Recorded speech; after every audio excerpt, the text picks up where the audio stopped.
Sasa nataka nikuulize swali, alafu majibu ni mawili, ndio na la. Swali la kwanza, ukijibu la ama ukijibu ndio, hauwezi kurudia swali la pili, yani wajibu tofauti. Haya sawa, mimi nipo tayari baby. Anything mimi naweza kufanya. Haya nipe maswali yako sasa. Wewe ni malaya eh? Hapana. La. Kwa hiyo unanidanganya eh? La, sikudanganye. La. Kwa hiyo unataka unisibue sio? Nimekwambia swali la kwanza ukijibu la pili unajibu ndio, na la kwanza ukijibu ndio, la pili unajibu la. Mbona ufuati masharti yangu sasa? Haya, tunarudia tena. Hapa ishakuwa balaa sasa. Da. Haya sawa. Wewe ni malaya eh? La. Unanidanganya eh? Ndio.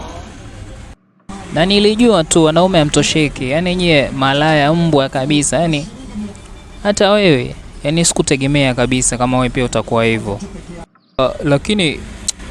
Lakini hamna cha lakini hapo. Yaani ushanidhibitishia kabisa.